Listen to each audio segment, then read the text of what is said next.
Right now on Morning News Now, who's next? That's the big question on Capitol Hill, where this morning the race to replace Kevin McCarthy as House Speaker is underway. And already a number of high-profile Republicans are being mentioned, including former President Donald Trump. People have been calling me Madam Speaker. I'll do whatever it is to help. All this as the threat of yet another government shutdown grows. We'll have the latest. Also this morning, health care workers walking off the job and onto the picket lines in several states, stretching from coast to coast. More on the union fight with Kaiser Permanente that set off the biggest health care strike in history. Plus, relief for tens of thousands of people across the country after the White House cancels another $9 billion of student debt. What borrowers need to know just as student loan repayments restart. And we're calling it the Talk 2.0. Parents now being encouraged to sit down with their teens and discuss new technology like AI. We'll talk to a professional about how to tackle the conversation and use tech as a tool without cheating or getting into any kind of scary corners of the internet. We're talking about it every day. Exactly. It's not going different anywhere. From the Talk 1.0. Yeah. Very. Very different. All right, Good morning. Good to have you with us. I'm Joe Fryer. And I'm Savannah Sellers. We're going to get started this morning on Capitol Hill with the fight emerging between lawmakers to become the next Speaker of the House of Representatives. Less than 24 hours after Kevin McCarthy was voted out of the speakership, the first two candidates for the job have emerged. Louisiana Congressman, the House Majority Leader Steve Scalise, and Ohio Congressman Jim Jordan have both announced their intentions to run for Speaker. Their names have been floated for House Speaker in the past, even before McCarthy was elected. Both Scalise and Jordan voted in favor of keeping McCarthy as Speaker. Now, the House is not back in session until Friday, and the process to nominate a new Speaker won't begin until next week. President Biden acknowledged the challenges ahead for the next Speaker. I know it's going to take some time, but I remind everyone, we have a lot of work to do, and the American people expect us to get it done. We have strong disagreements, but we need to stop seeing each other as enemies. We need to talk to one another, listen to one another, work with one another, and we can do that.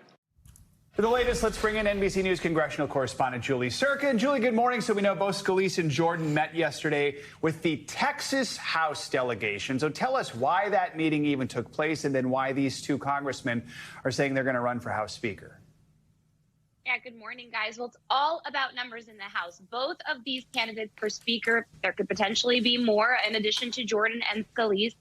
They need 218 votes to get the speakership gavel. You'll remember back in Speaker McCarthy's days before he got that title, it took him 15 rounds to get there. It's not an easy feat, especially when you have such a slim majority among Republicans. The Texas Republican delegation in the House has 25 members. So you saw Jim Jordan, you saw Steve Scalise, both who have officially entered their hat in the ring yesterday, trying to court some of those votes as the House remains out until Tuesday to try and see if they can muster the support. Let's talk about who these two guys are.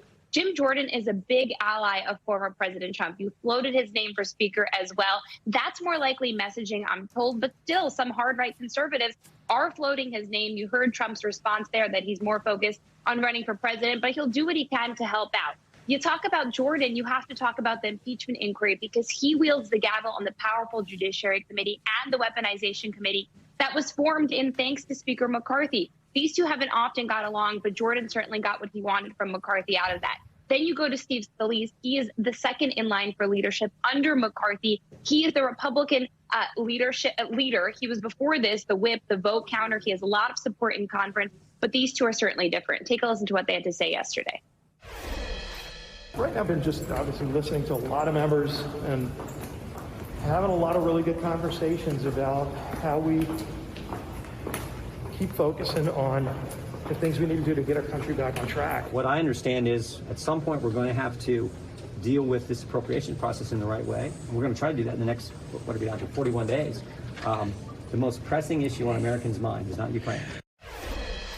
Remember, the House is totally hamstrung without a speaker. They're going to get back into town on Tuesday to have elections behind closed doors. We could see a vote on the House floor as early as Wednesday, but again, it's going to be hard to get to that number. Yeah, and Julie, we're also hearing for the first time since McCarthy's removal from Senate leadership on the situation in the House. What is Senate Minority Leader Mitch McConnell's take on what is happening in the other chamber?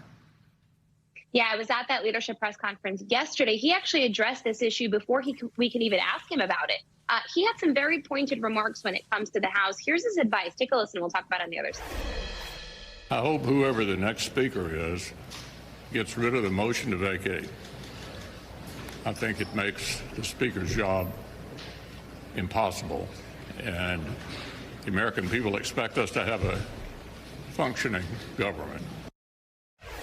That motion to vacate has never been used in history. Before it was used on Speaker McCarthy, but he kind of changed those rules to get in power in the first place. Any one member could oust him. Now McConnell is giving advice to the other chamber, telling them maybe it's time to get rid of that. Julie, real quickly, things seem to be getting very personal between the two parties, with real estate war brewing over the offices actually inside the Capitol. Yeah. Former House Speaker Nancy Pelosi, former Democratic leader Steny Hoyer, both ordered to move out of their offices after McCarthy was voted out. What's going on here?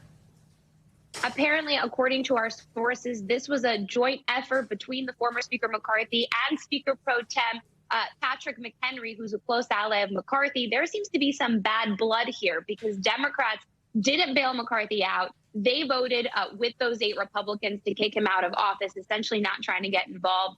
Now they took away Speaker Emerita Pelosi, former Democratic leader Hoyer's hideaway in the Capitol. Remember, these are very sacred and few and far between spaces in the Capitol. These are not their main offices. These are sort of offices they can get to more easily instead of having to trek to their House office buildings, and it was often a tradition that is now going away. All right, Julie Sirkin, thank you very much for starting us out this hour.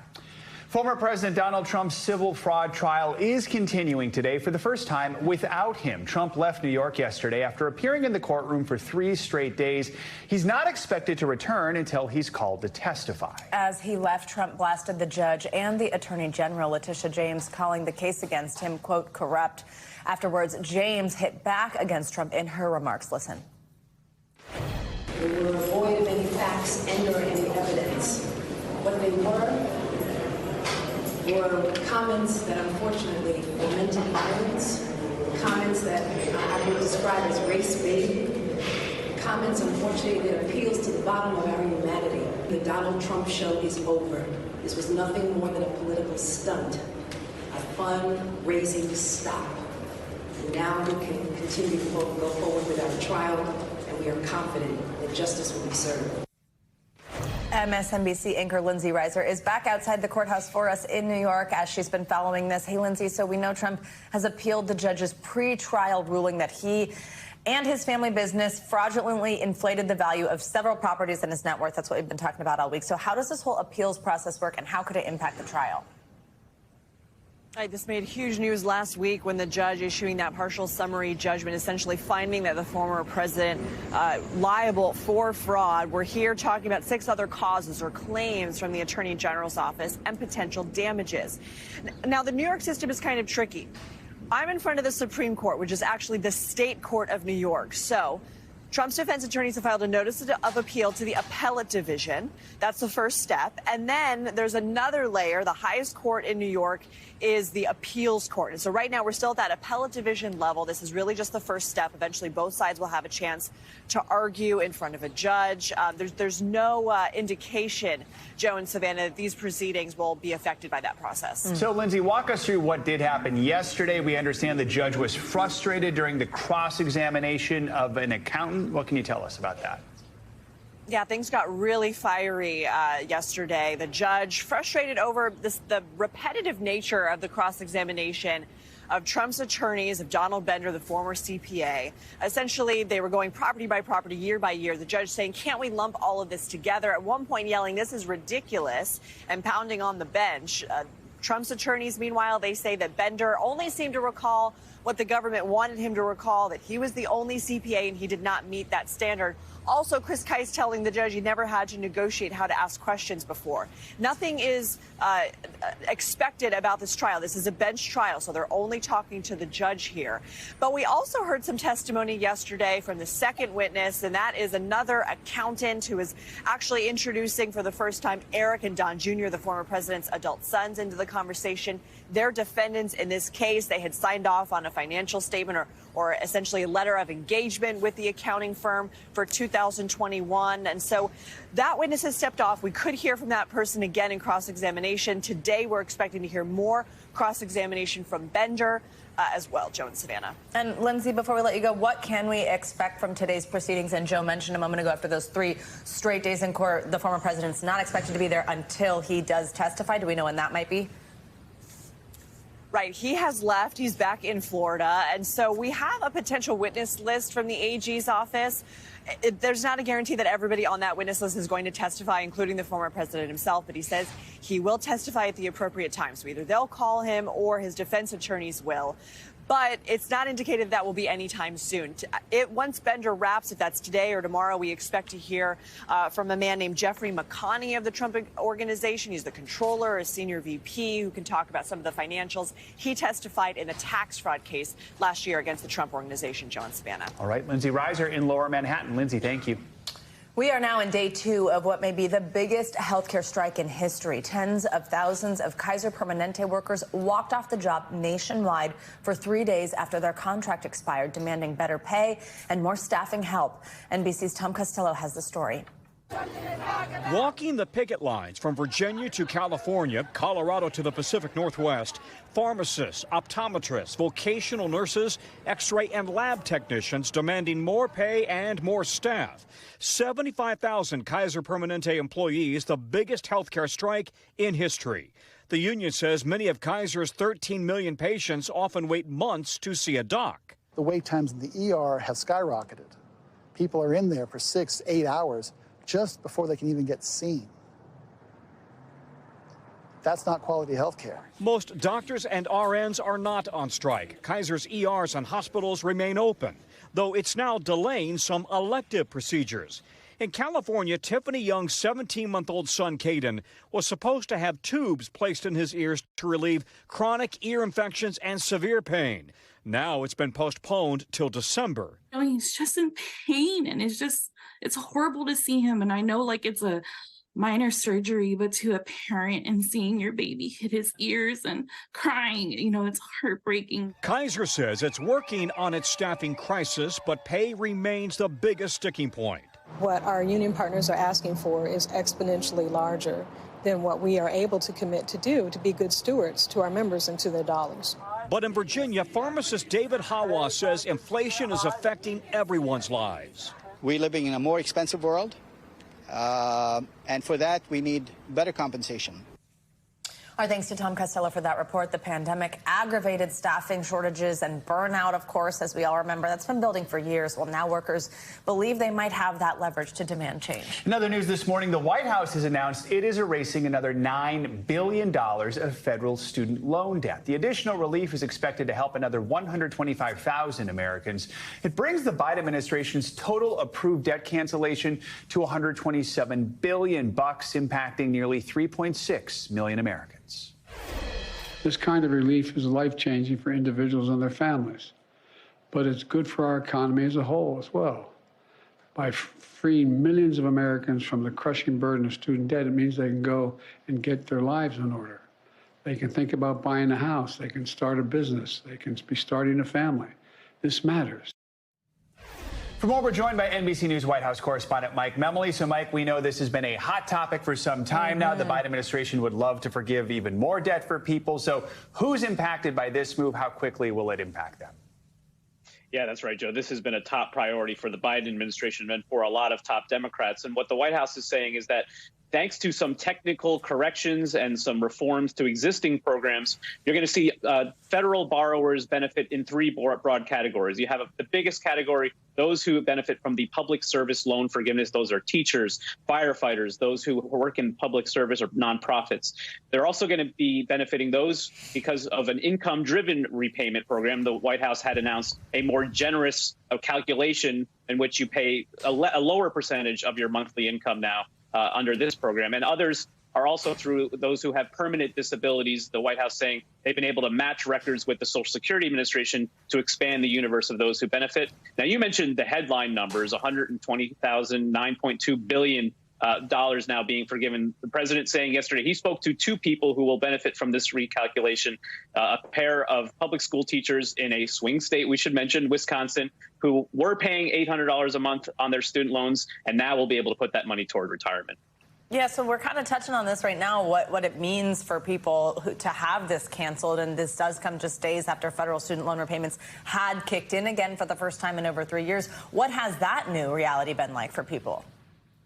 Yeah, Savannah, there are really two reasons you could look at why the White House was announced it. One is you had that 3.5-year pandemic pause in student loan repayments that had finally elapsed. And that's a big hit for a lot of Americans who now have to begin repaying that debt. The White House wanted to show that they were making some progress here. The other is what the White House has been calling a split screen strategy here. The White House is keen to show during all this dysfunction that you were just talking to Julie about on Capitol Hill, that the president is able to continue to deliver on some of his key promises. So they announced that prescription drug negotiation pricing the other day. Yesterday, the president announcing the student debt action. So this is all part of that effort to show the White House is still working, even if Congress is not. Yeah, and Mike, has the White House hinted that there could be more relief on the way down the road?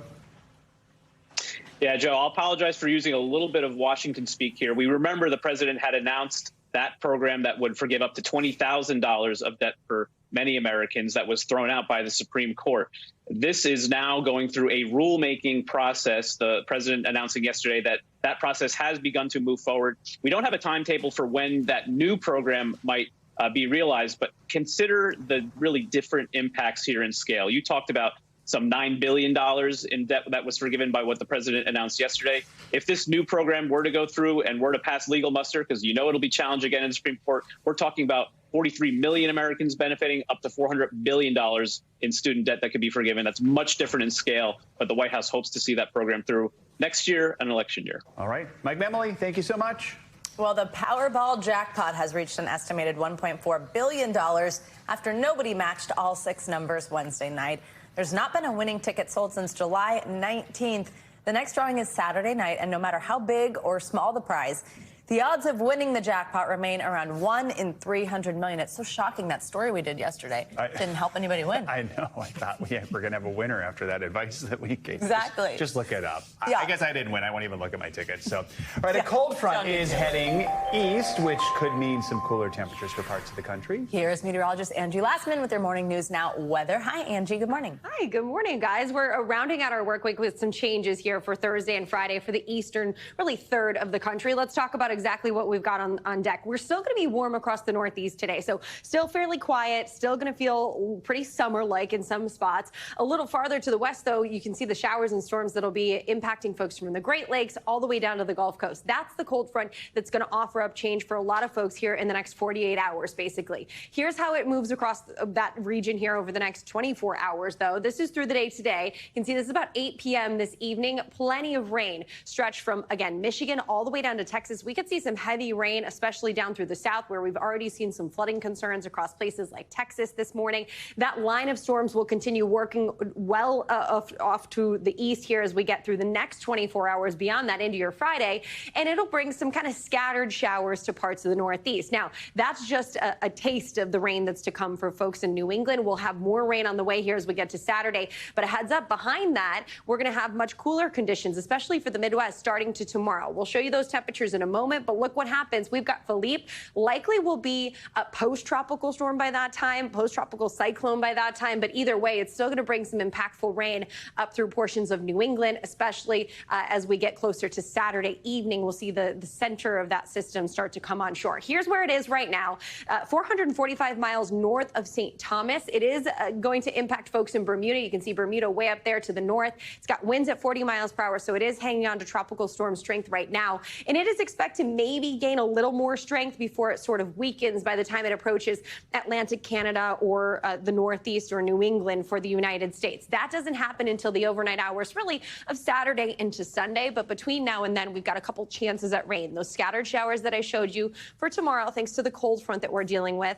And then, of course, the rain that we're expecting, really the heaviest of it looks to be up towards Maine. You can see 1 to 3 inches, though, is kind of the widespread amount. We'll pick up on another couple of maybe a quarter of an inch or so in places like New York City and points south of there. But the temperature difference is going to be noticeable. This is today. It doesn't look all that bad, right? 73 in Detroit, 79 in Washington, D.C. These numbers are a little above normal for where they should be, guys. But by the time we get into tomorrow, 50s and even 40s return for parts of the upper Midwest. 40s. And then check it out, 50s in New York by Monday. We'll see mid-50s on Sunday in Pittsburgh. So a taste of fall. Perfect for, I don't know, apple picking. Are we going to stay there or turn back around into the 80s? We keep you guessing here in the weather department. The leaves in Vermont must be very confused right now. Oh, my God. I think that's a story every year. Yeah, the weather whiplash is no joke. Exactly. Yeah. All right. Thanks, Angie. Thank you.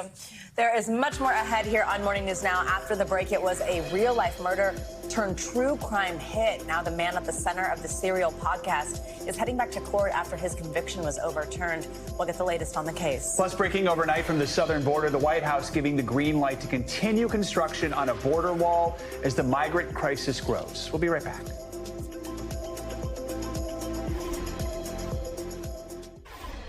We're back with the opening statements in the trial of former cryptocurrency CEO Sam Bankman-Fried. He's accused of orchestrating one of the biggest financial frauds in history.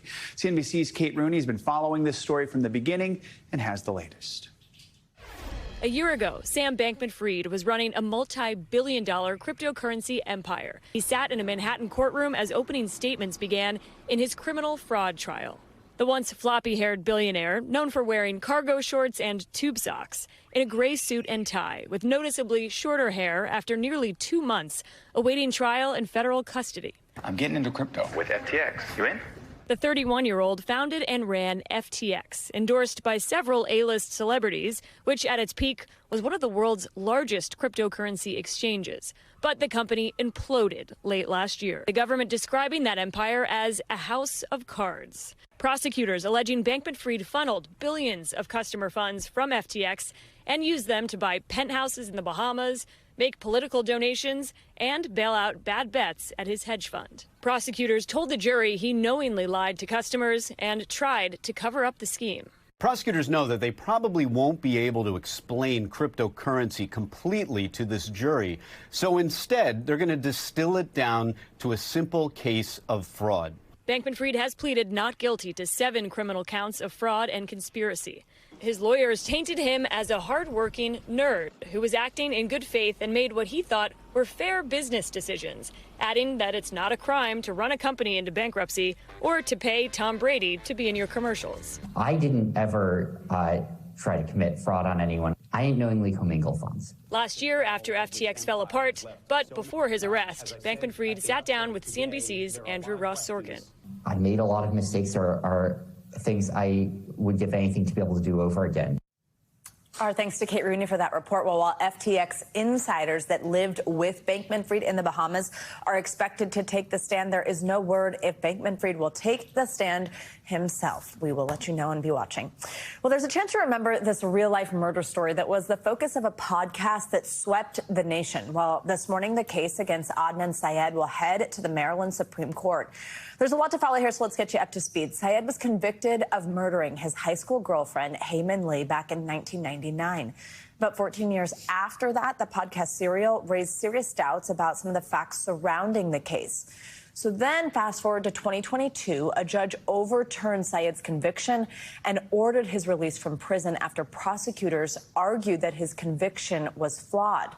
But then, earlier this year, a Maryland appeals court reinstated Syed's murder conviction after Lee's family filed an appeal arguing that they were not properly notified of the efforts to release Syed.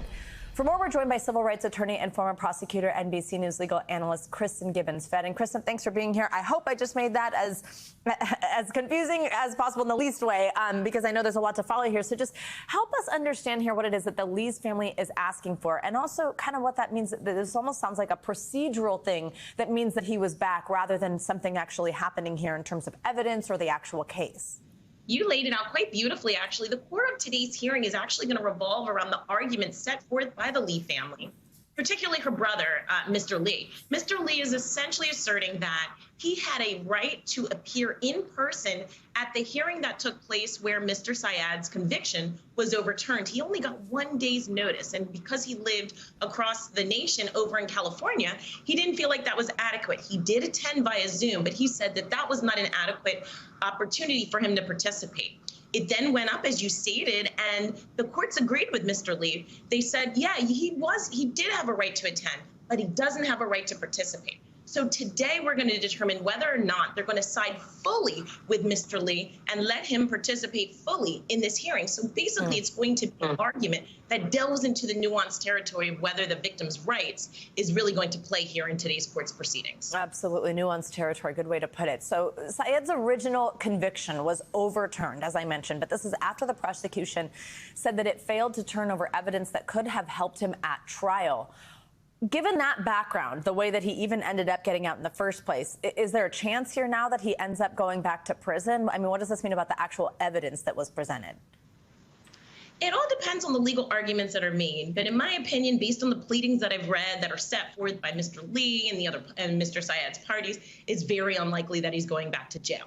Keep in mind that the conviction was overturned based on a procedural technicality because the victim was not present during the hearing to vacate the conviction, and the victim had a right to be heard. The level by which the victim has a right to be heard is really going to be determined here. But essentially, all the court at this point is saying that he can be heard and get to at least give his opinion on why he doesn't think the conviction should be overturned. Some of the evidence that he puts forth is that the prosecution didn't quite give and state the reasons in accord with the law, and the appellate court did agree with that. So the Supreme Court may send it back down and require the lower court to put the reasons on the record why the court agrees with the prosecution that the conviction should be overturned. But putting him back in jail is pretty unlikely because if the court decides anything, it most likely would decide that there would be a new trial. And then only after trial and after conviction would he then be put in jail. All right. All right. Thank you so much, Kristen Gibbons-Fennens, for joining us on this. We always appreciate you. And this is one, of course, that has captivated attention now and spanned 25 years. Quite the case. We'll come back to you on this. Thank you. Well, now to the ongoing migrant crisis at the southern border. This morning, the Biden administration announced it's waiving laws in Texas to allow for more border wall construction in an effort to help combat this recent influx of migrants. It is the White House's first use of that executive power. The move comes as newly obtained video shows a heated exchange at the Texas border. Here's NBC News correspondent Guad Venegas. The border chaos continues, with emotions spilling out over the razor wire installed by the National Guard at the southern border. A video obtained by Reuters capturing the moment a man is seen crawling under the wire with a child in hand. You can see the moment another child takes the toddler, leading to this exchange with someone that appears to be in the uniform of the Texas National Guard.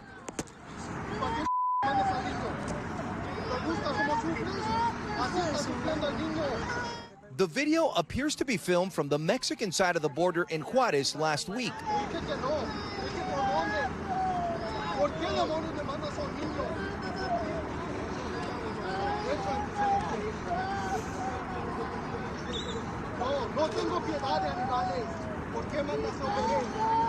The short clip does not show what happened before or after the exchange.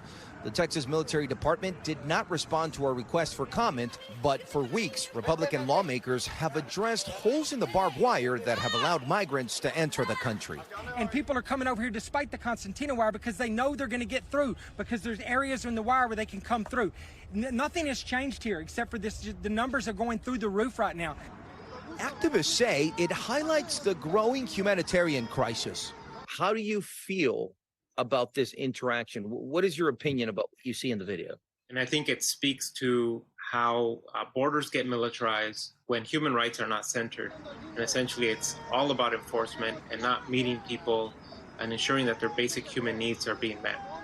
This incident, as countries on both sides of the border are struggling to handle the number of migrants traveling north. La semana pasada, Mexican President Andrés Manuel López Obrador now estimating last week alone, 10,000 migrants reached the U.S.-Mexico border every day. And in major U.S. cities like Chicago, 13 buses full of migrants arriving from Texas. We have to have better coordination with every single level of government, and that includes the state of Texas. An urgent call for solutions as thousands more make their way through Mexico, attempting to arrive in the U.S. Our thanks to Guad Venegas for that reporting. Now let's get you some international headlines, starting with catastrophic flash floods in northeastern India. Claudio Lavanga joins us from Rome with that and more. Hey, Claudio, good morning. Good morning, guys. That's right. At least 14 people are now dead and dozens more are missing after heavy rain caused the Himalayan glacial lake to overflow and burst its banks. Now, authorities are saying that about 22,000 people have been impacted by the disaster. The muddy flood of waters caused houses to collapse and submerge. Authorities warned rescue operations will be challenging as phone lines are down and more rain is expected in the coming days. Now to Russia, where a court has sentenced the journalist who last year staged a protest during live television against the war in Ukraine, holding a banner and shouting, "Stop the war." Marina Oswanikova was found guilty in absentia and was given 8.5 years in prison. Months after her television protest, she also held a single picket protest in front of the Kremlin. The journalist fled the country and has been living in France since last fall. And finally, let's come back here to Italy and go to Florence, where in an effort to combat the housing crisis, new short-term rentals on platforms such as Airbnb have been banned. The government is also offering tax breaks incentives to landlords who switch their existing short-term properties into long-term rentals. Florence's mayor said the popular city has decided to act locally as they require more extreme measures. Joe, Savannah? Seeing a lot of different actions like this across the world to kind of combat tourism, preserve cities. Claudio Lavanga, thank you so much. Good to see you. Well, coming up, the man charged with murdering Tupac facing a judge for the first time 27 years later. We'll bring you the latest from court. Plus, a real estate rumble between pop star Katy Perry and an 84-year-old man. We will break down the legal fight that could impact the home buying process for millions. This is Morning News Now.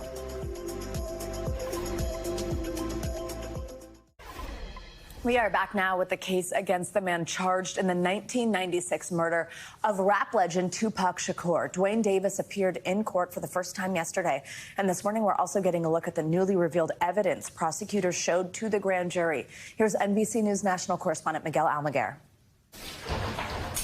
Making his first court appearance, the man accused of murder in the Tupac Shakur case will be arraigned in 2 weeks when he'll enter a plea and have a trial date set. What's his name again? Edie Fall. Dwayne Davis says prominent attorney Edie Fall, who's worked on other high-profile cases involving Snoop Dogg and Biggie Smalls, will represent him. With no comment from Fall, the confessed gangster is accused of orchestrating the drive-by shooting that killed the famed rapper on the Vegas Strip in 1996. It's been lingering for 27 years. But I felt there was sufficient legally admissible evidence. For the first time, we are now seeing the evidence prosecutors used to secure their indictment, including photos of Tupac's bullet-riddled car and surveillance video of him leaving a casino. The grand jury also heard from Davis himself, who in published interviews also admitted after his nephew was attacked by Tupac, he was inside the car when his nephew opened fire. He leaned over on the window, we rolled down the window, popped. Tupac's family has mixed emotions. I mean, the feeling was, really? There was a wow? 27 years is a long time. As the only man still alive in the car that night, prosecutors say Davis is left to blame for one of the most infamous cold cases in U.S. history. When Davis is back in court later this month, he's expected to enter a not guilty plea, but prosecutors plan to use his own words against him. Back to you. All right, Miguel Almaguer, thank you so much. Well, the future of potential real estate protections for the elderly could revolve around pop star Katy Perry. That's because she's currently mired in a battle over a Santa Barbara mansion she wants to buy. Perry struck a deal with the seller, a senior citizen who has since changed his mind. He's now arguing he wasn't fit to make the decision at the time, and now his family is pushing for a new law to add more protections for older people. NBC News correspondent Steve Patterson has the story.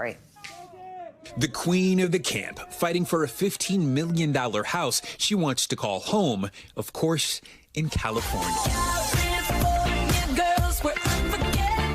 But the whole ordeal is landing Katy Perry in legal trouble, and the battle could impact home buying for years to come. The 84-year-old would-be home seller is Carl Westcott, who founded 1-800-Flowers. Now he's trying to stop the sale of his 8-bedroom, 11-bath, over 9,000 square foot Santa Barbara mansion. And he's suing Perry's business manager, who he says orchestrated the deal. Westcott's lawyers saying in the suit that when he signed the contract back in 2020, he lacked the mental capacity to understand the nature and probable consequences. If he didn't have the capacity at the time to make that agreement, there was no meeting of the minds. And that is a prerequisite to make sure that a contract is legally valid and binding. The suit says he signed just after a surgery, arguing he was still recovering from pain and delirium, dementia from a Huntington's disease diagnosis, and under the influence of pain-killing opiates from his surgery.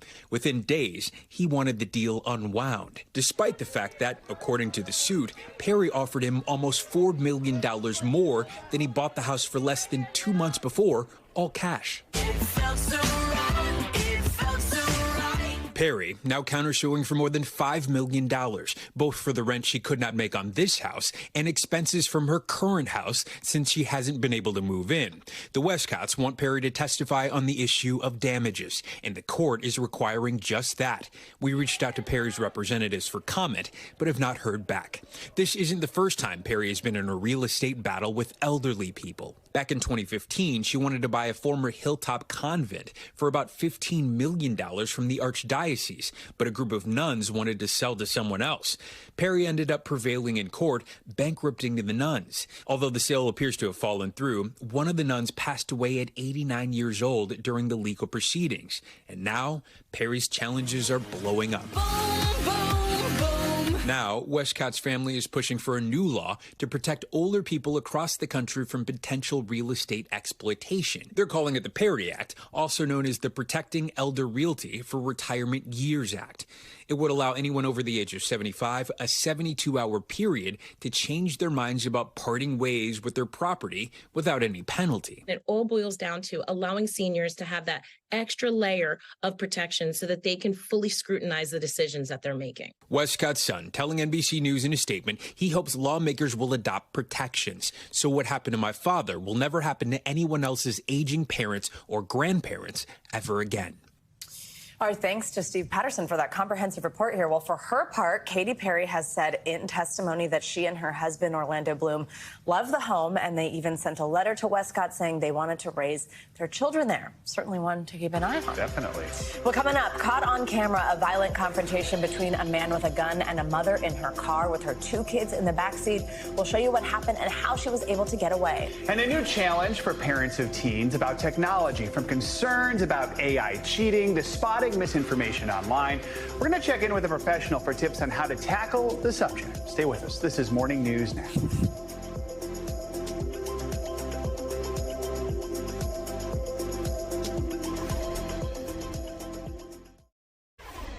A scary viral video has now led to an arrest in Philadelphia after a days-long manhunt. A man was seen smashing the back window of a woman's car with her 2 young children inside before pulling a gun on her. NBC's Ron Allen tells us how the woman was able to fend off the attacker. An arrest after a shocking confrontation caught on camera on the streets of Philadelphia. A mother with her 2 children in the backseat facing off against an armed assailant after he jumped on her car. Video posted on social media shows a group of dirt bikers driving past City Hall in an apparent street takeover. Nikki Bullock and her family were in a car nearby on their way to deliver food. They're not paying attention to lanes. They're just doing whatever. So now I'm turning in the lane and it hits the side of the car. The collision leaving a dent in the side of the car. That man getting off his bike and going on the attack. George Coloni was visiting the city from Florida and shot the now viral video of the incident. Next thing you know, this guy hops off and jumps on this lady's car. He jumped up here with 2 feet. He stepped his first foot down. Didn't work. So then he was like, went through. The man shattering the back window with Bullock, her girlfriend, and those 2 children just 5 and 2 years old inside. The man jumping off the car, dropping a gun to the ground. As Bullock gets out to confront him, the suspect picks up the gun and points it right at her head. It was a little gun, and then at that point, my windshield was already broken, so, like, what was he really going to do to me, for real?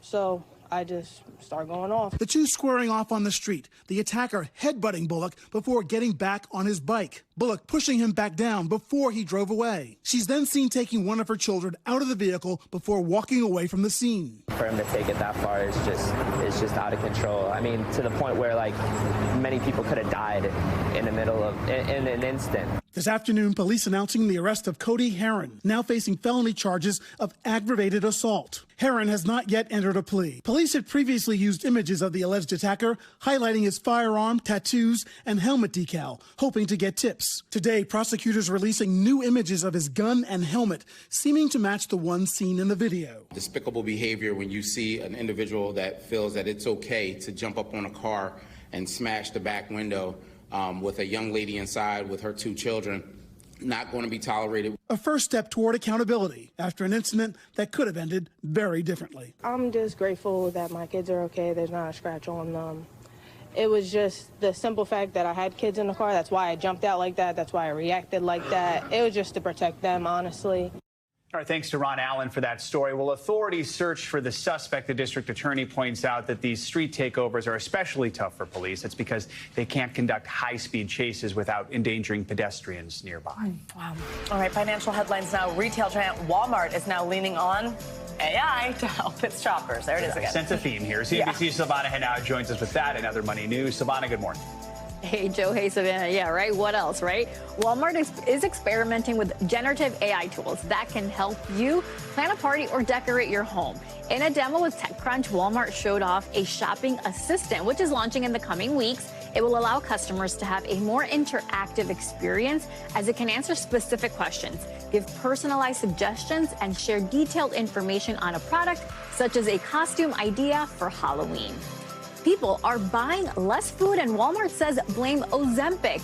The retailer says it's seeing an impact on shopping demand from consumers who are taking Ozempic, Wegovy, and other weight loss drugs. The CEO of Walmart's U.S. operations says there's been a slight pullback in overall purchases, less units, and fewer calories. Earlier this week, the CEO of snack food maker Kellanova, which was spun off from Kellogg, says the company is studying the potential impact these drugs are having on dietary behavior. AT&T has reportedly started exploring options for its 70% stake in DirecTV. The company is approaching the end of an agreement under which it can sell its interest in the country's third largest pay TV provider. AT&T co-owns DirecTV with private equity firm TPG. And like its rivals, DirecTV has struggled in recent years to compete with streaming services and has been losing subscribers, which cuts into the revenue AT&T receives from the business. And losing Sunday Night Football probably had a pretty big impact on it, too. Yeah, exactly. And then on top of that, the Definitely. streaming services are increasing their prices. We'll have more on that next hour. Sure will. All right, Silvana, thank you so much. Thank you. Well, it seems like every day, as we just were talking about, we're hearing more and more about AI and how it's changing our lives. And that can feel overwhelming, especially for parents trying to navigate a world that they might not be familiar with, but their kids are. That's why we want to bring in family physician and resilient expert, Dr. Deborah Gilboa. Dr. Gilboa, thank you so much for being with us on an important topic. We love this because we're trying to help people understand. That's why we're talking about it so much. So when we talk about AI, a lot of times it's kind of this scary stuff, like robots taking over or cybersecurity concerns or cheating in the classroom, those other types of things. So first, just help parents kind of understand who might not even really be aware how it is that younger kids might even be interfacing with AI and how real the concerns are. So our brains consider all change to be stressful. And to navigate change, we have to engage with it, not hide from it. This is a place that kids are in a really good spot because everything for them is new and learning. But our kids are both learning about this a little in the classroom and much more on their own on devices as they experiment and see opportunities. People are really worried about plagiarizing and cheating and that our kids just won't learn, that they'll get kind of soft and rely on this all the time. But actually, it's just another tool, just like the internet was feared and television was feared and rock and roll was feared. Everything is a new tool and it's not a monster. So asking a good question of your kid's school about, hey, are they using AI and are they allowed to use AI might let you know where your kid's school is at, just to start with.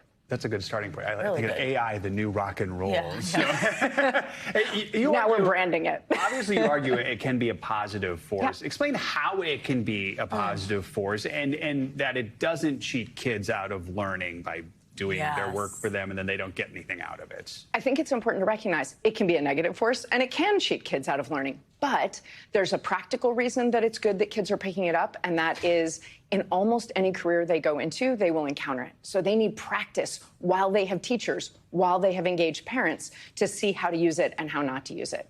The other good is it's opening up more information, just like a lot of those jumps television did, the internet did. It's opening up a lot of information and access to people for the causes that kids care about and want to be more informed about. Absolutely. You just gave us a really good tip on like how to start a conversation with their kid's school, maybe with their teacher. You also just wrote for cybersmile.org about the importance of having this conversation with your teen. But if you're a parent and you don't even know how to talk about AI, how do you start that? What does that conversation look like? It's not hard. Ask a question. Instead of feeling like you have to come in as an expert, you absolutely don't. So first ask, hey, have you heard of this? And what do you think of it? That allows you to enter the conversation where your child actually is, not too early and not too late. And then you see what they know about it and what they believe about it and how they might be using it. And then use it with them. Experiment with this together. It's new for everyone. So ask them something like, hey, you can't think of what to get your friend for their birthday. Let's check out AI and see what suggestions it has. Or you got that information from AI. How do you fact check it? That way they can see both what's good about it and also what might be wrong or misinformation. Is this sort of similar to how parents had to learn about social media from their kids like a few years ago? They are digital natives and we are digital immigrants. And I don't mean to say we, I'm older than you are, but I'm a digital immigrant. And just like my grandparents who are immigrants and my parents who are native to this country, they're going to adopt things faster. That doesn't mean we stop parenting. We can be resilient in the face of this change if we come at it with curiosity and skepticism. Wow. We should do everything with curiosity and skepticism. And we should do a lot of our That's how journalists work. That is my hope. That was really fantastic. I think it's been really hard to hear anything concrete in terms of takeaway, and that was a lot of really good stuff, especially for parents. Dr. Deborah Gaba, thank you so much. I appreciate you coming by. Good combo. It. Coming up, reunited after months apart, a U.S. soldier back home with her young sons after a nearly year-long deployment. We'll show you the sweet surprise she pulled off at their school. Get your tissues ready. This is Morning News Now.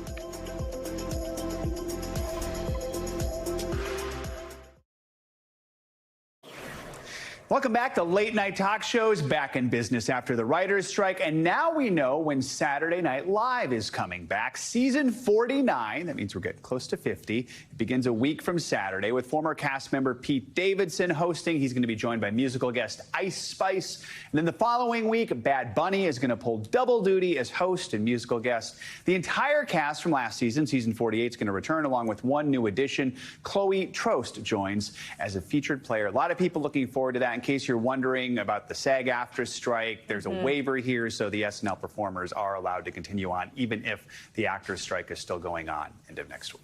Absolutely. That makes a lot of sense. And what a great lineup so far. Yeah, Bad Bunny, huge. Yeah, and Pete was supposed to be the host before the writers' strike, so now he gets a chance. Not that, not that he hasn't been on SNL Yeah, before. and Ice Spice, like huge rising star. So cool. Great. Thanks, Joe. Well, we are ending this hour with a really sweet one. After nearly a year of video messages and phone calls from overseas, a soldier is reunited with her young sons at their elementary school. You will want to see this one. NBC News anchor Tom Yamas brings us this story. Hello, all of you beautiful second graders. Hello from Poland. For almost a year, this is what messages home looked like for Master Sergeant Trista Stangl. I just wanted to send you guys a nice little video today, and especially Keaton. Watching that message attentively with his class, her youngest son, Keaton, replying back with messages just like this. From Keaton, Mom, I love you, but you are the best mom in the world. Master Sergeant Stangl deployed to Poland with the 1133rd Transportation Company, helping resupply NATO allied troops. Well, it was stressful. It was sad missing my kids. Traylon, how much do you love your mom? 1 billion. 1 billion? That's a lot. But finally, after a long 10 months overseas, Master Sergeant Stangl had a plan. It was hard being away from my kids and not coming straight home to them, but I already had a plan in place. and I really wanted to surprise them in school and make it very special for them. This military mom surprising her sons at their elementary school in Osage, Iowa. That homecoming meant everything to both boys. Not anything in the world. Same. And the best news of all, mom's not going anywhere. I'm looking forward to retiring in the near future and being able to stay home with my kids from now on. The full-time soldier now looking forward to more time with family. Mom's not going anywhere. Oh, so sweet to see the surprise. Tom Yamas, thank you so much. That does it for this hour of Morning News Now. But the news continues right now. Stick with us.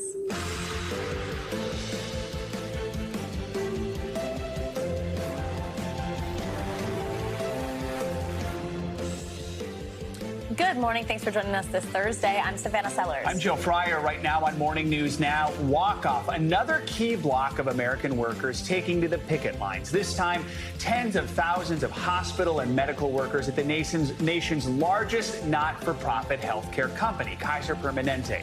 We'll bring you more on their demands and the impact this strike could have on Americans in need of care. Also this morning, frozen and fractured, a divided House desperately looking for a new leader after former Speaker Kevin McCarthy's controversial ousting. So far, two names have emerged, vying to piece the chamber and the Republican Party back together. We've got the latest from Washington in just a moment. Plus, tough sell. Bad news for all you content crunchers out there. Many major streamers are gearing up for, get this, another big price hike. But why now? Well, some experts say those Hollywood strikes might have something to do with it. And who runs the world? History on the world stage as Simone Biles and the U.S. women's gymnastics team celebrate a record-breaking seventh consecutive world title, plus the newest WNBA team now expected to hit the Golden State as the league's popularity explodes. So excited for Simone Biles and the team after that. It is so much victory. fun to watch her come back and just be dominating. It's so fantastic. And Paris is on the horizon. Yes, it is. All right, we're going to begin with tens of thousands of medical workers on the picket line this morning at hundreds of Kaiser Permanente facilities all across the country. That's right. They're calling for higher wages and better staffing in what's become the largest healthcare strike in U.S. history. NBC News correspondent Tom Costello has the latest. Yeah, good morning. Both Kaiser and the union have been involved in marathon talks stretching back months. They still haven't come to an agreement. Now, both of them agree that, listen, they are understaffed, still not at pre-pandemic levels. The staff is overworked, in some cases burned out. The union says they are underpaid. So that is the sticking point. In the meantime, patients are starting to find that they simply can't get certain procedures done, elective procedures. Hey, Kaiser, you get high? We can see your pretty side. This morning, a big union is turning up the heat on Kaiser Permanente, the country's largest not-for-profit healthcare provider. Tens of thousands of workers walking off the job for 3 days as contract talks stall. From Virginia, these people got into healthcare because they wanted to take care of patients, and they're just stretched too thin. To Denver, everybody's getting depressed. Everybody's quitting because they can't handle it. You know, it's just a lot of work. To Sacramento. We are here because they have been dealing with a short staffing crisis caused by Kaiser executives for months, if not years. On strike, pharmacists, optometrists, vocational nurses, x-ray and lab technicians demanding more pay to offset inflation and more staff. They say Kaiser patients, 13 million of them, can sometimes wait months for a primary care appointment and hours waiting in an ER. People are just plain worn out. COVID was a nightmare for 3 years ago, and we're still not done. Most doctors and RNs are not on strike. We're committed to addressing the staffing crisis, but we're equally committed to addressing the affordability crisis, and that's the issue that's at the table. Kaiser says hospitals and ERs will remain open during the strike, but some elective procedures may be postponed. It was just heartbreaking to get the news yesterday that it's been canceled when it was already rescheduled once. Tiffany Young's 17-month-old son, Caden, was supposed to have tubes placed in his ears today to relieve chronic ear infections and severe pain. Now that's been postponed until December. He's just in pain, and it's horrible to see him. And I know, like, it's a minor surgery, but to a parent and seeing your baby hit his ears and crying, it's heartbreaking. So this is a 3-day strike, really a demonstration of strength on the part of the union. The union says if they don't come to an agreement by sometime in November, they could call a second strike, and this one would be longer, potentially 10 days, as they continue to argue over essentially pay and benefits, but pay is the big sticking point. Back to you. All right, Tom, thank you so much. NBC News medical contributor Dr. Natalie Azar is here on set with us for more on what this strike means, what it's going to mean for a patient in a hospital. Walk us through what types of services are impacted and how a hospital can keep providing care for people who really need it. Right. Well, I mean, the hospitals have said that they've hired some people to come on board to fill the vacancies. But what we're talking about, the folks that are missing, are really the bones of a hospital that keep it running. We're talking about everything from housekeeping to therapists, including respiratory therapists, certain nurses. I mean, the doctors haven't been striking. Many of the nurses haven't been striking. So certainly the first line medical care is still intact. But I can speak probably for almost all healthcare workers in this country. Without that foundation, without that support, the hospital just doesn't run. Emergency services are still supposed to be intact. Emergency surgeries are still going to happen. But we're talking about elective procedures that are being postponed. Not indefinitely. A couple of days probably won't impact patient care that dramatically, but there will be some examples where that can actually be very, very meaningful for a patient. So if you are a patient at a hospital, you need care at a hospital, how's this going to affect you? What are your options? It's going to affect you, again, if you have an issue that I would say is something that would typically be handled as an outpatient or even in an urgent care setting.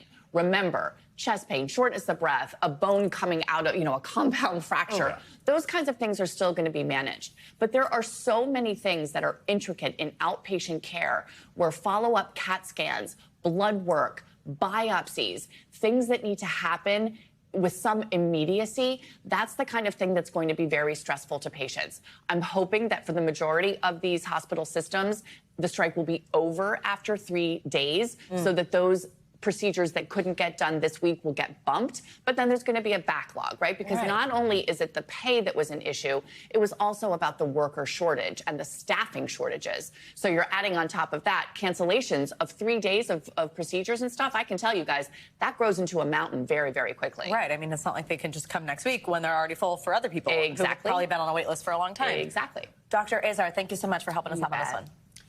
Now to Washington, where candidates are beginning to emerge in the fight to become the next Speaker of the House. So far, House Majority Leader Steve Scalise and Ohio Congressman Jim Jordan have announced they intend to run for Speaker.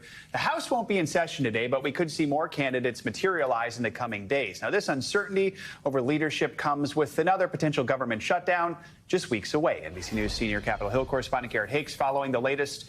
Good morning, Garrett. Hey, Joe. Good morning. Yeah, look, we're not going to see a new speaker selected until the middle of next week at the earliest. There are so far 2 candidates announced running for the office. You just laid them out. That already means we're going to see a battle again over the future of the Republican Party and over who they want to have lead them in the House. This morning, Congress frozen and fractured as a leaderless Republican Party searches for a new speaker after an 8-member faction forced the removal of Kevin McCarthy. The office of Speaker of the House of the United States House of Representatives is hereby declared vacant. Now the GOP majority scrambling to select his replacement. Judiciary Committee Chairman Jim Jordan becoming the first declared candidate. I feel like I can unite the conservative. He'll face off against Louisiana's Steve Scalise, currently the #2 House Republican, who survived a gunshot wound in 2017 and is currently battling cancer. This is really important that we get this right. And that we get back to work. Rank and file Republicans still furious at the 8 members who joined with all Democrats to depose McCarthy, especially his chief antagonist, Florida's Matt Gaetz. What happened yesterday is literally going to put the American government to a halt until we find a speaker, and that should never happen again at the hands of one lunatic. The 8 defending their votes against a speaker they say neither party truly trusted. The problem is that he didn't have credibility on either side of the aisle. He would tell conservatives one thing, moderates another, and Democrats something else. That is not the way to lead our country today. No vote to select a speaker will be held until at least next Wednesday, with most lawmakers going home for the weekend. Some floating unorthodox speaker candidates, including former President Trump, who rejected the idea. A lot of people have been calling me Madam Speaker. My total focus is being president. President Biden telling reporters he's prepared to work with whoever emerges from the chaos with the gavel. We have a lot of work to do, and the American people expect us to get it done. One of the key pieces of work that they're going to have to get done is funding the government, of course. Remember, that stopgap deal only runs till a few days before Thanksgiving. The next speaker will be a pivotal figure in those negotiations, which really can't even get started until he or she is seated. Joe? All right, Garrett, thank you so much. Well, turning now to new developments in the fatal stabbing of New York City community activist Ryan Carson. Police say they may have identified a possible suspect in connection to the attack thanks to a surveillance street camera. And officials are now searching the surrounding areas for the potential attacker as friends mourn Carson's death. NBC News correspondent Stephanie Goss joins us now with more on this attack. Stephanie, good morning. Good morning, guys. Ryan Carson was coming back from a wedding with his girlfriend when a random encounter with a man on the street turned deadly. Carson, a dedicated public advocate, was stabbed 3 times, including once in the heart. We want to warn you, the video we're about to show you is hard to watch. This morning, New York City police are searching for a killer responsible for the brutal stabbing of 32-year-old public advocate Ryan Carson. New surveillance video obtained by WNBC in New York shows the deadly confrontation as it unfolded early Monday morning. The suspect, seen wearing a black hoodie walking near Carson and his girlfriend as they sat on a bus stop bench, started kicking scooters parked on the sidewalk nearby. According to police, Carson attempted to de-escalate the situation, but the man in the hoodie threatened to kill him and pulled a knife.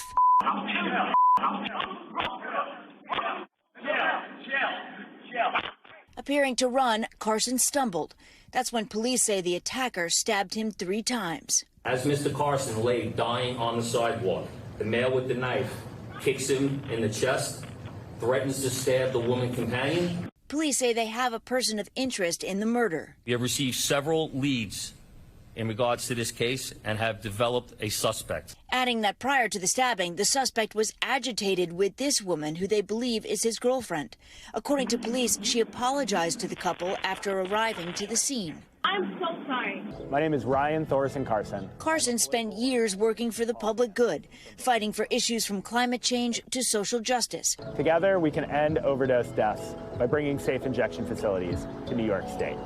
His colleagues describing him as a rising star. The world will be less well off because of his absence. Now a community in mourning in the city where Carson fought so hard to make a difference. He was killed by someone that he advocated for on these streets.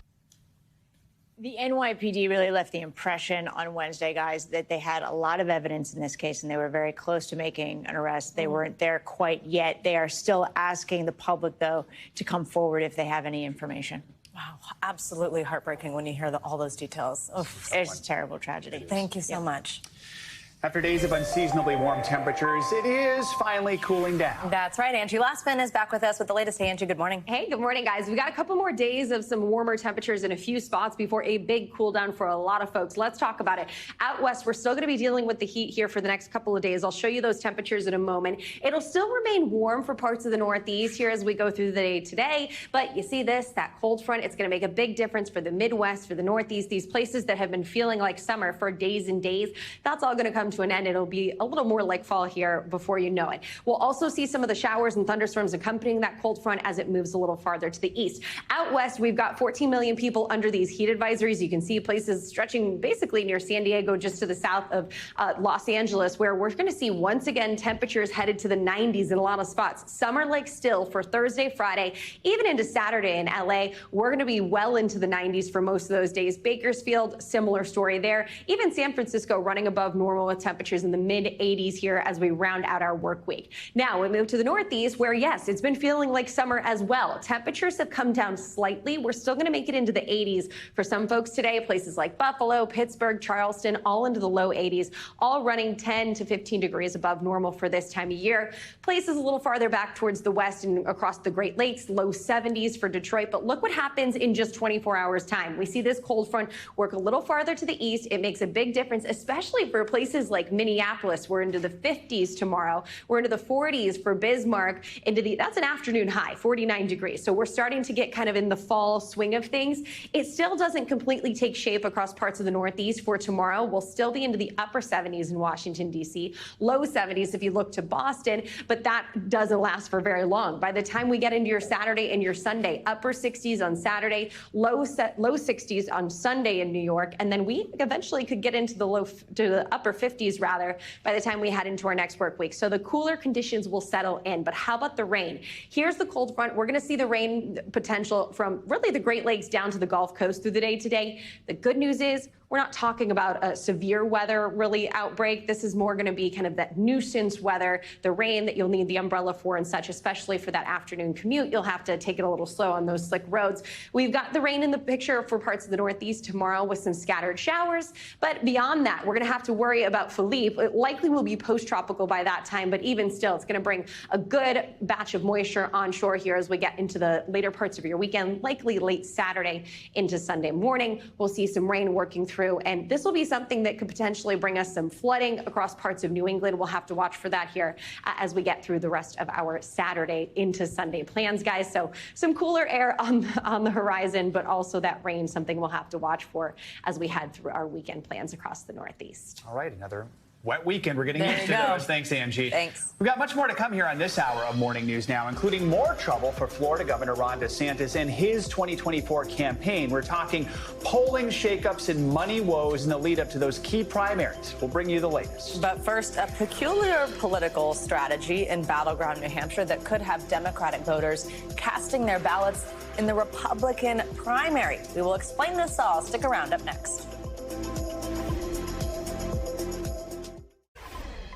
Welcome back. We are about 4 months away, if you can believe that, from the New Hampshire primary. And there's a real possibility, get this, that President Biden might not even be on the ballot. It has to do with in-party fighting over whether New Hampshire or South Carolina should hold the first primary of the 2024 election cycle.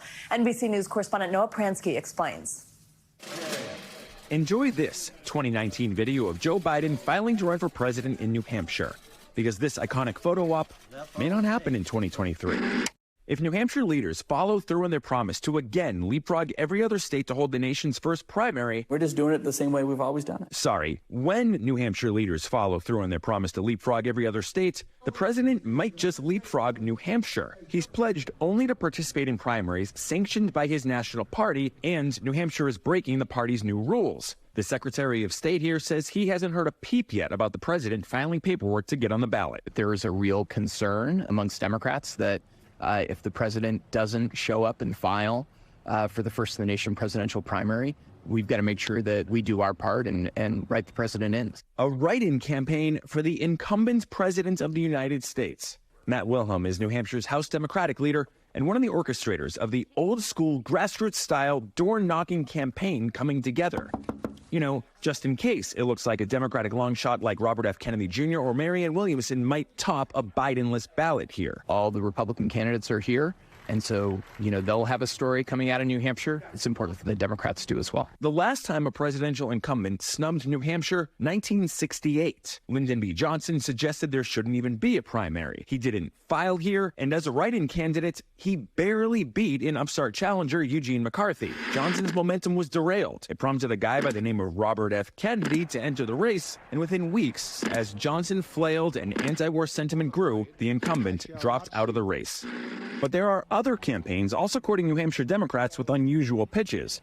And of course, each person only gets one vote. The goal of this campaign, convince Democrats just this once to vote in the Republican primary to try and stop Donald Trump's momentum. If he only gets low 30s or high 20s and some of the competitors get close to him, all of a sudden people are going to start talking about how it's a competitive primary, not a coronation for Trump. New Hampshire is one of 29 states where registered voters who aren't members of a specific party can pick any primary on Election Day. And the new Primary Pivot PAC is encouraging Democrats to switch their affiliations to undeclared. Many of these people do not like the former president, and this is a way to channel that and actually make a difference. Chris Christie's PAC also just started sending out mailers to Democrats pushing the same strategy. They're a bit late to the game in New Hampshire with an October 6th deadline here for voters to switch parties. But then Primary Pivot says they'll pivot to courting independents. In New Hampshire, exit polls have found nearly half the vote in contested primaries comes from undeclared voters. So you're a lifelong Democrat,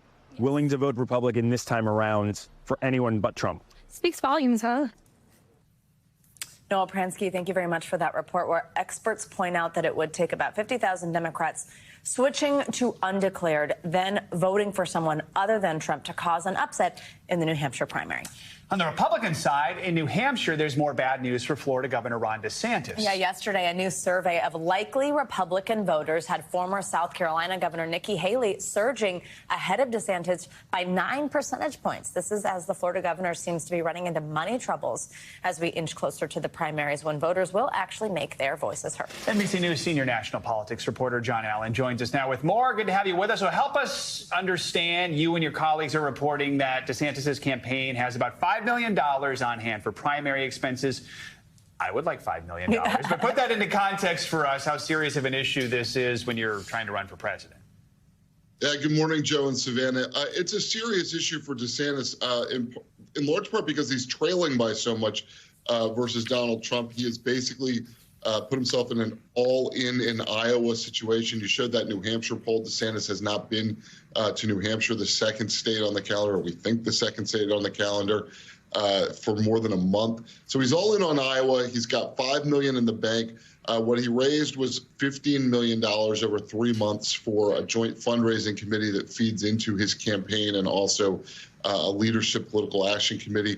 To cut through the nerdiness of all of that, what it means is he's raising about a month's he's raising about $5 million a month, and he has $5 million on hand. He's also behind Trump by 30 plus points in Iowa. If he was Donald Trump and trailing 30 points and was very good at getting free media attention, that would be a different thing. But it costs a lot of money to make up ground in a political race.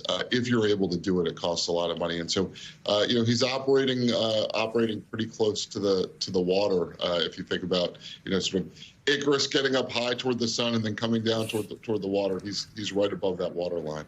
Your reporting and your analysis, it's just so rich, John. It makes me laugh, makes me smile. DeSantis also, let's talk staffing here. About a third of his campaign moving from Florida to Iowa. There's also a shakeup at his super PAC. What's going on here? What kind of message does that send? Does it spell trouble? Well, if you talk to the people on his campaign or around his campaign, they say, hey, this is good news. What we've got is our very best people moving from Tallahassee, Florida to Iowa. I don't know very many people that want to move from Florida to Iowa for the winter. Typically what you see in a campaign is when they flush out the headquarters staff and send them to a state.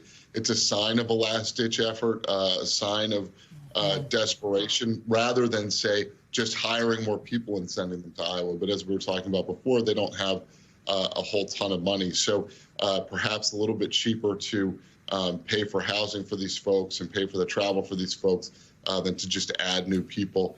Again, DeSantis is really up against it. Iowa is do or die for him. Even if he wins Iowa, it's not clear that he'll win the nomination. But if he loses in Iowa, it's almost impossible to see a path. We have to remember the larger context here. We said Nikki Haley is surging. She's still 30 points behind Trump in that poll we showed. DeSantis even farther behind. So, I mean, do supporters think it's possible for DeSantis to pick up a significant enough momentum, or are they maybe starting to look at sending their contributions to someone like a Nikki Haley, thinking that maybe that's their best chance of trying to cut into the lead? It's a great question, Joe. I think there are some DeSantis supporters, and I talked to one donor relatively recently who said to me, look, DeSantis is my guy. I've known him for a long time.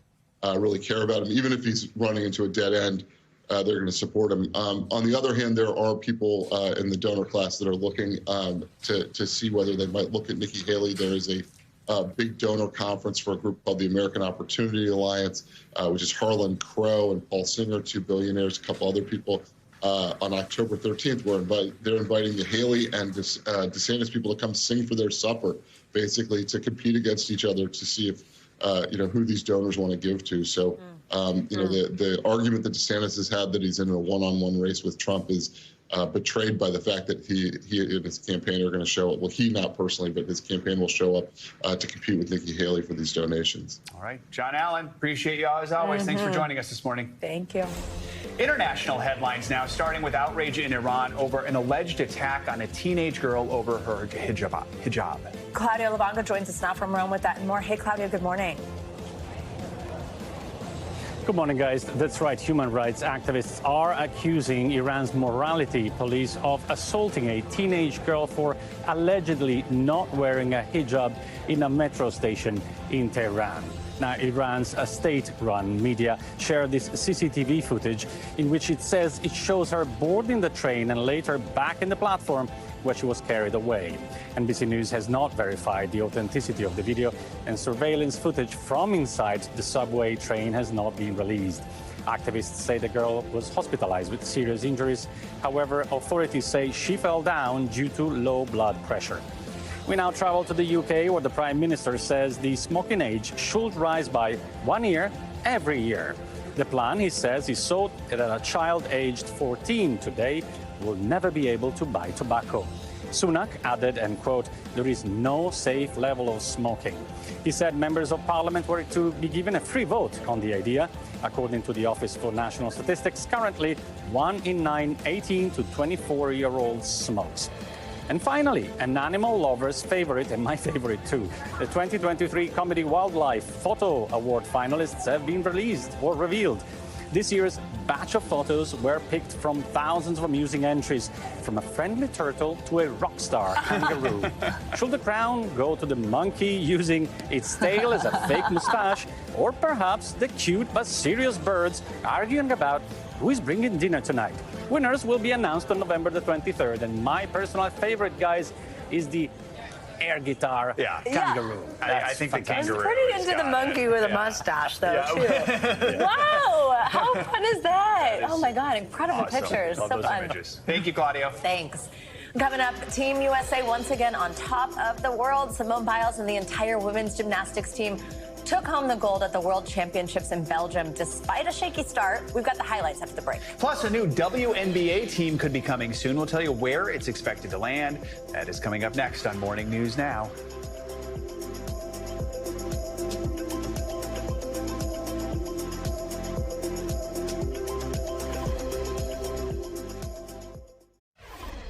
Welcome back. The U.S. women's gymnastics team is celebrating a huge win after taking home the gold medal at the World Championship competition. Oh, yeah, and they did it for the 7th year in a row. It's so cool. The group of 5 now has their sights set on the 2024 Paris Olympics, but first they have to get through individual competition. That's this weekend. NBC News correspondent Megan Fitzgerald joins us from Belgium with all of the reaction and the latest on everything. So Team USA did get off to a tough start yesterday. Jocelyn Roberson sustained an injury during warm-up. So walk us through how the group was able to recover from the loss and still get that gold.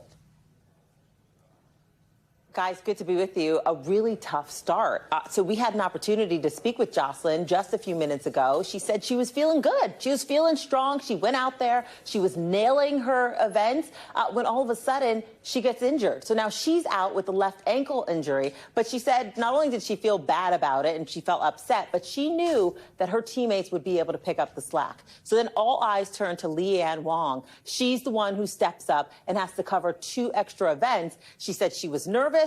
But in the end, what did we see? We saw a strong Team USA pulling together to win gold, obviously led by our girl, Simone Biles, who was flawless last night, you guys. Not only dominating the competition yesterday, but this is just the performance that we have seen from her over the last several days. She is unpredictable and so incredibly exciting to watch. Oh, she really is. And let's not forget the hero that she also was when she said she needed a break, and look at she's back. It's just so incredible. She's preparing now for individual competition alongside also Shilese Jones. Both are scheduled to compete this weekend.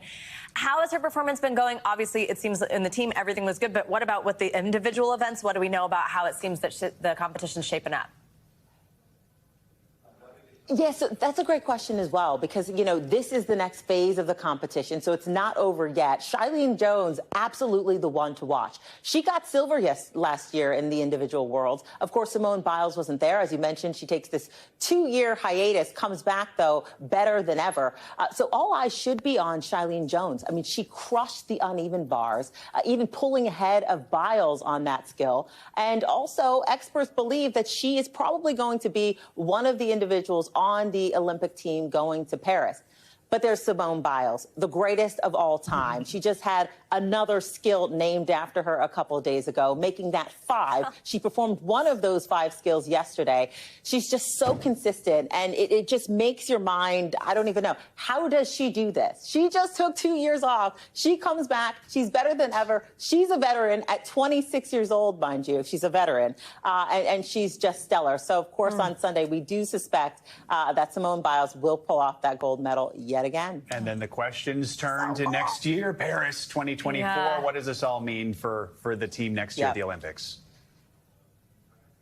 Yeah, you know, guys, so this is the world stage, right? We see Team USA on the world stage. They just got gold. They're strong, obviously, but this will not be the exact team that's going to be going to Paris. They have to qualify in June. So it just goes to show you just how strong women's gymnastics is in the United States, in the fact that these players or these athletes who just got gold may not make it to the team. So again, we do think that it will be Shailene Jones and, of course, Simone Biles, but that Olympic team is yet to be chosen, guys. Right.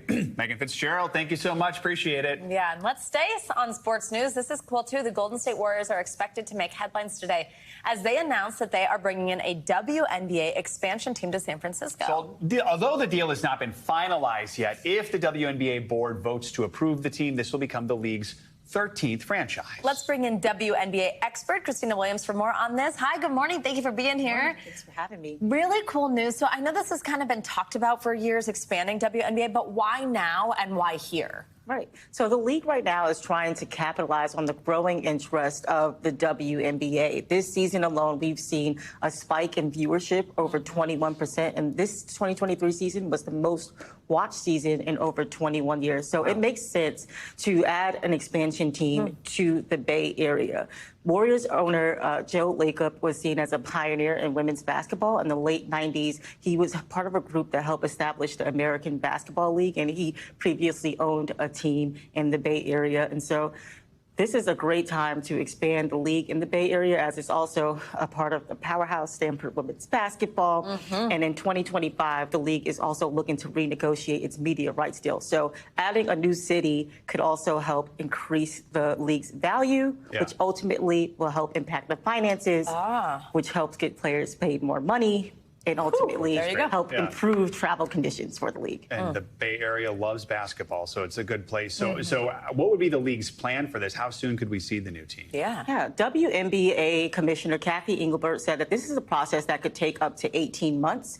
And when the deal is finalized, there will be an expansion draft. So in the past, the expansion draft, teams were able to retain 6 players on their roster, and then everyone else was pretty much fair game. And if the expansion team is approved, they won't be able to participate in the lottery draft for 2024. They'll be able to participate in 2025. And you have a lot of great college women's basketball players coming out of that draft class in 2025. So it's a very exciting time for the league. And do you think that we could see this happen? More expansion, more teams trying to get on these rights? Yeah, WNBA Commissioner, again, she said that she's looking to expand the league by 2 teams. So this is just the first step of that process. Earlier in the season, she hinted at Canada being a possible destination, Portland, Denver. So the league is definitely looking to expand in the future, but this is just that first step. And it's a long process. We're reminded they can't just say, okay, next season we're going to have a new team. It's amazing though how many players will be up for grabs in an expansion draft. You forget about how that can change the whole face of the entire league. Absolutely. And as I said, there are a lot of great college basketball players who are coming out in 2025, possibly Caitlin Clark, Paige Beckers, AZ Fudd at UConn. And so it's a very exciting time to invest in women's sports, particularly the WNBA. Yeah, great to see. Christina Williams, thank you so much. Exciting. Coming up, tough sell. Many of the major streamers are gearing up for another price hike. So how can you save a little green while binging your favorite content? We'll have some tips coming up. Plus, she's a self-made multimillionaire who helped redefine the business of language. My conversation with Liz Elting, a woman who truly means business. That's up next.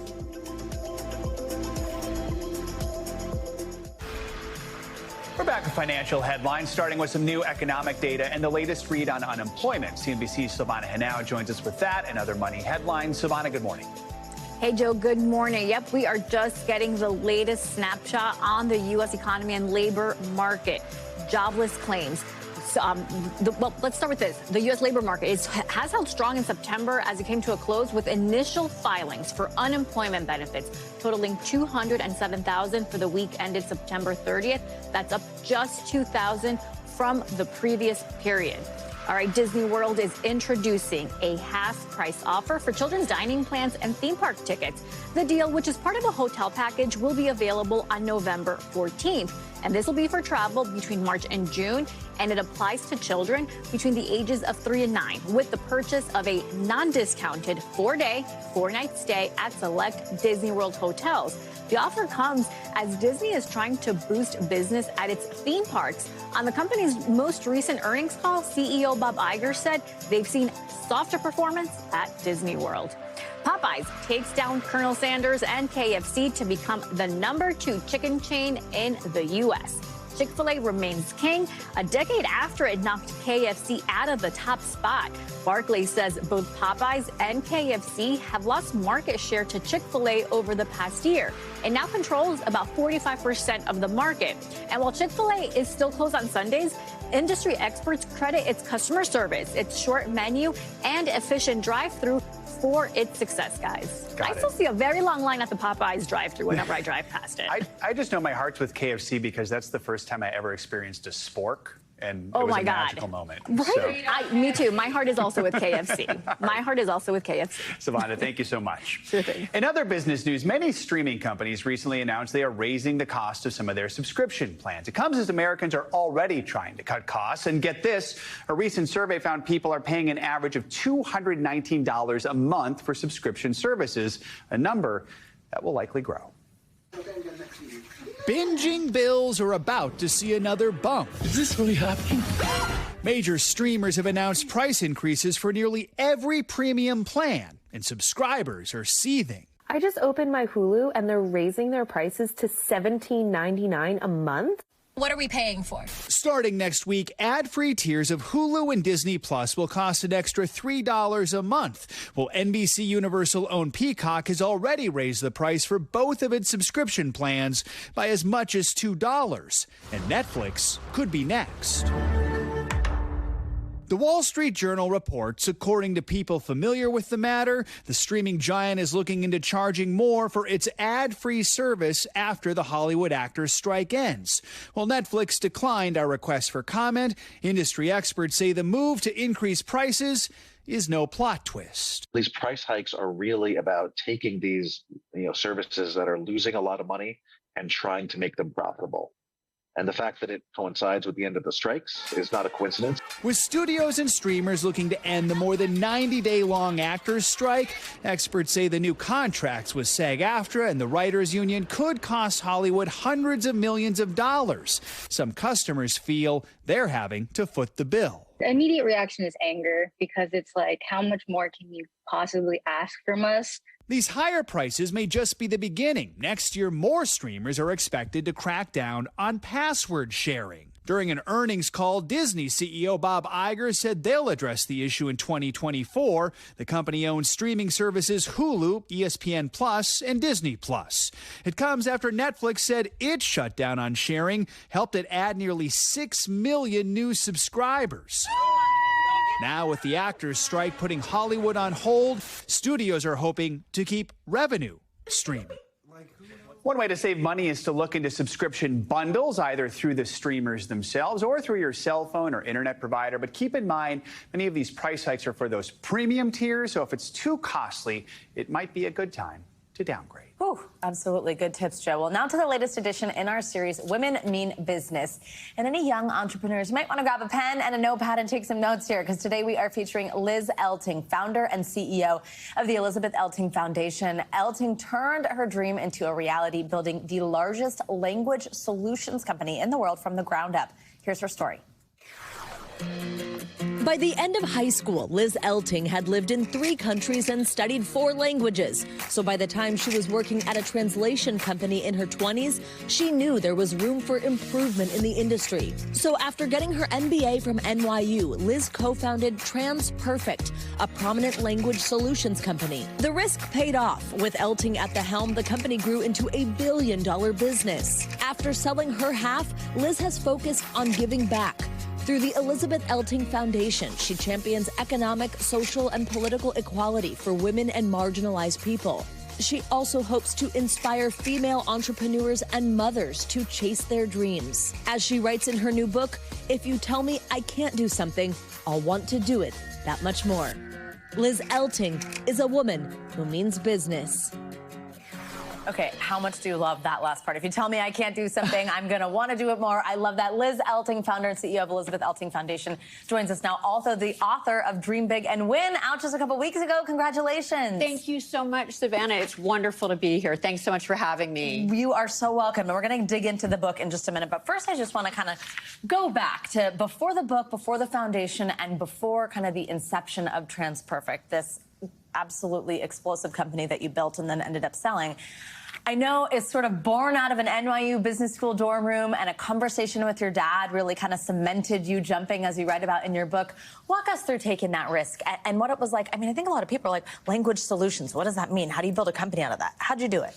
Well, thank you. Thank you for asking. So I was fortunate to grow up living in a few countries, and I was able to study 4 languages by the time I graduated from high school. And during that time, I realized I loved languages. That was my passion. So went to college, majored in languages, did my junior year in Spain, worked in Venezuela after college, then came back to New York and worked at another translation company, which at the time was one of the big ones. It was the largest, 90 people. Loved the industry, but thought this can be done better. And that was really what gave me the idea. I then went back to school, went to NYU Business School downtown, absolutely loved it. Thought I would go into finance initially. Briefly took a job, didn't love it, didn't work out. And I thought, if not now, when? So at 26 years old, I thought, I know about that industry. I love that industry. I think it can be done better. And I'm going to start a translation company. And do you remember that phone call with your dad? I do. I remember talking to him, and he said, wow, you just got your MBA, right? Finance, but you love language. It's your passion. And he did encourage me. He always encouraged me, whether it was in college when I was torn. I thought, well, I want to major in languages, but what on earth am I going to do with that? Or at that moment, he said, follow your dreams and it'll all work out. Absolutely. In your book, so let's talk a little bit about this. Just out a couple of weeks ago, like I said, what's really cool about this is there's so much personal details infused in there. Like I just said, talking about your dad, but then it really also kind of reads like a textbook in some ways, in a really good way, like a really good resource. If you are interested, tell us about I know you talked about goal setting, ownership, about how you went about this book and some of the takeaways in it. Well, thank you. And I wrote it because when I was in my 20s, I did try to get every book I could get my hands on related to business. And I read business books, but they were very dry. Do this, do that, do this, that, do that. And I wanted something I could relate to more, something very relatable, vulnerable, entertaining, but with real business lessons. Right. And that's what I tried to do. So I told my story and what I did right and the many things I did wrong and really what I learned from it. And that's what I've tried to share in this book. Absolutely, which I think is so helpful for people to just hear the real side of it all. It's not just, the fairy tale of it. You are one of Forbes' richest self-made women. Alongside that, you've built a family. I know you have 2 amazing sons. One just graduated, one in school right now. Walk us through just what that's like. I mean, the truth of this segment is it's called Women Mean Business for a reason. We're focusing on women. You're in what is honestly usually a male-dominated field and doing that alongside building a family and other things. How was that?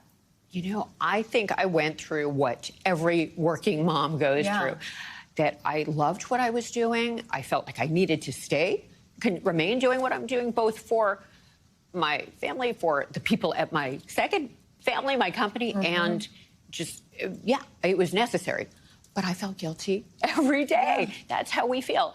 And I will say, and I think this is uplifting for all working moms, recently, one of my sons said to me, Mom, remember how you used to walk me to school every day, to elementary school and to day camp, and you would show up in your corporate dress and your heels in your bag, and there were a lot of other moms in their gym clothes going for coffee. He said, I was so proud of you. I was so proud of you, and I want to marry someone just like you. And I say that for all the working moms out there. When we feel guilty and we feel like we should be at home, they appreciate it. They appreciate it. They appreciate it. Oh my goodness. And amazing. I think that makes us all feel better. Absolutely. We've only got like 30 seconds here. I know now you've turned this into the Elizabeth Elting Foundation, where you are giving back. For somebody at home, just quickly, what's your biggest piece of advice? A young female entrepreneur. Sure. Well, I encourage a young female entrepreneur to, no matter how nervous she is, how scared she is, because God knows I was fearful. I was anxious all the time. I still am. But just be motivated by that fear. Turn that fear into adrenaline. Be bold, take the risk, and do it. And, it doesn't have to be perfect. If it goes wrong, you learn something, you met people, and you move on to the next thing. But don't wait. Don't wait for everything to be perfect. Just be bold, dream big, and you will win. Amazing. What great advice. Liz Elting, thank you so much. Thank you for joining us. You were fabulous to have here. Congrats on the book. So good to have you here. Well, coming up, Joe said it at the top of the hour. We just proved it here. I'll say it again. Who runs the world? Girls. After the break, we're going to stay on a topic like this. Fortune's brand new list of the top 100 women in business. We'll break down the big names and the industry newcomers who are making waves. That's up next.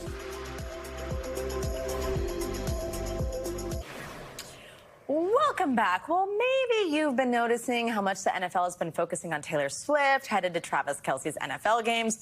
Well, Travis Kelce weighed in on this. The Kansas City Chiefs tight end said, when asked, that he thinks maybe NFL TV coverage has been, quote, overdoing it with the number of times that Swift has been on the screen. He was talking to his brother on the podcast that they co-host. The NFL has responded saying Kelce and Swift's relationship is a pop cultural moment. It certainly is. And I will say there's also been a lot of talk online now about how NFL and people are going like, Taylor, you're ruining this. It's not her fault that we love her. The backlash is inevitable. Yes. We all saw it coming. It's not on Taylor, though. All right. We're going to end this hour with a look at some of the most powerful women in business. That's right. Fortune has revealed its top 100 list of women blazing new trails in the workplace, from tech and finance to healthcare and retail. Let's bring in Fortune's editorial director and editor-at-large, Michal Levram, for more. Michal, good morning. Thank you so much. So we just gave a big little preview there, part of this list with a giant picture of Kim Kardashian. But before we dig in to who's on this list, tell us how it's created and why this list is such a big moment for Fortune. Sure. Well, Taylor Swift is not on it, I'm sorry to say. But it's a months-long process. We've got an internal team that is basically just focused on vetting and curating this list.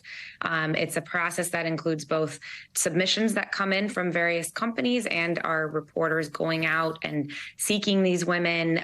It's a combination of women that we report on throughout the year and us really going, global in our search for who should be on it. We look at a few different factors, definitely the size of the business, the health of the business.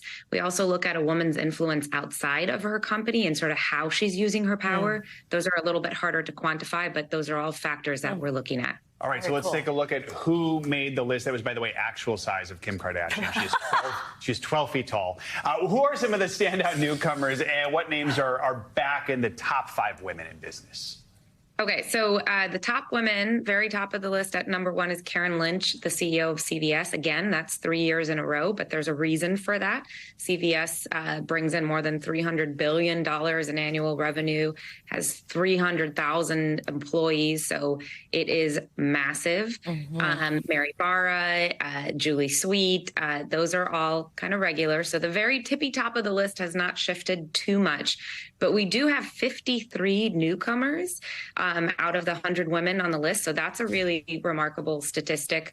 And again, it's global. I would say some of the newcomers that are really stand out, Kim Kardashian, as you said, her startup Skims is valued at $4 billion. She also recently launched a private equity firm.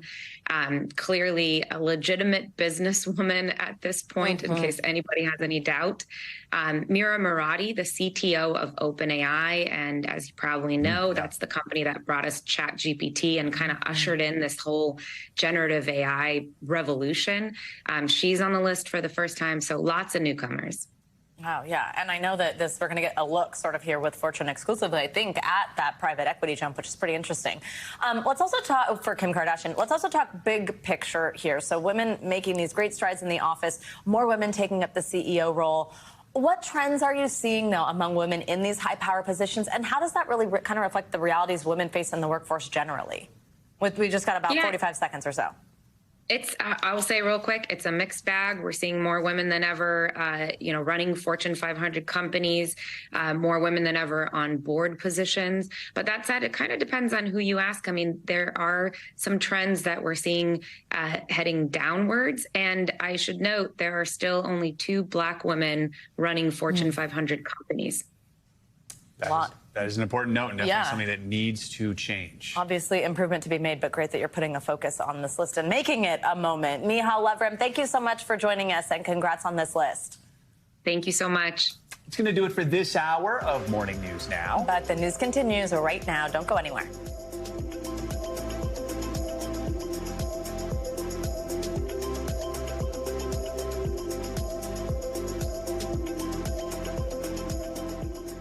Thanks for watching. Stay updated about breaking news and top stories on the NBC News app or follow us on social media.